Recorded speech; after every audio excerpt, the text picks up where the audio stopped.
Welcome to something Wilson didn't want to talk about, but we're going. Another exciting episode of Shockanauts Toy Reviews. Like, subscribe, comment below, say hi to your mom. What are we looking at, Mr. I don't want to look at these awesome things? These are the NECA individually released Mirage turtles. So they came out months ago as a 4-pack, and now they're available individually. With different accessories. Oh, they are different. Some of the accessories I think are a little different. Okay. Can someone back me up that these are Jim Lawson turtles? Not you guys. Yeah, insert crickets here. So you didn't really want to review these. I'm like, I just want to look at them because I haven't seen them yet. I also just wanted to look at them. And they're generally cool, but we have comments. Questions. Sure. Right. Yeah. Question 1. Is it Jim Lawson? Question 2. He doesn't remember. You don't remember, do you? No. Was it without the chest strap? How would you tell them apart? Yes, if they didn't come in individual boxes and Leo was not part of the group, are their belts different enough that you would know that Donatello's thing fits in here? Raphael has 4 things in the back. Kind of, not really.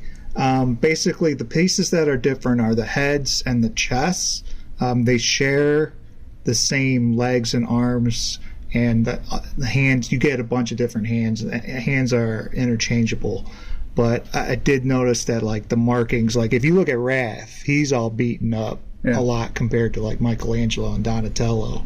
But they all have the same. But they all have the same like markings, like on the legs and stuff. So that appears to be. But like on the back of the belt, is the back of the belt different? Well, yeah, because like here, Donatello has a spot that he can hold his bow staff, but Michelangelo and Raphael don't really have any spots where they can hold their weapons and their bows. Shocking. It's kind of crazy. So I think based on head sculpt alone, you can tell which one's Raph, which one's Mikey, and I think, in my opinion, the Leo and Donnie heads are switched. Really? You think Don, or you think this one should be there? I think Donnie's head looks more calm, and the Leo head, I don't know what he's doing. Talking? He's talking. He's a little upset. Yeah. Mikey doesn't look happy enough. He's kind of energized. He's pumped. Yeah. He's like, let's go. This is why they made them have different colors and different sizes and shapes. I like them. I like the red bandanas. I love the red bandanas. I like the color brown that they used for the knee pads. Yeah. I like the uniformity to these. Yeah. I also like when they are individualized, but I don't really like the cartoon, purple-orange. Sure. I'm about to get, coming later this year, some very expensive turtles. Damn you. I can't wait. But these guys are very cool, and I wanted to look at them. I am questioning whether or not to get these, or if just looking at yours is enough. My one issue that I saw before we started filming was you had these pre-posed, which is good. We had to sort of put them in stock poses in order to get them on camera. But so this piece that's underneath the shell there can stretch out if you have them posed dynamically. You can see this leg is still tucked in there tight, and this one's stretched out, so the kind of the hip ball peg is. And the same thing's going on with Donnie over there. But, so I guess that's an issue.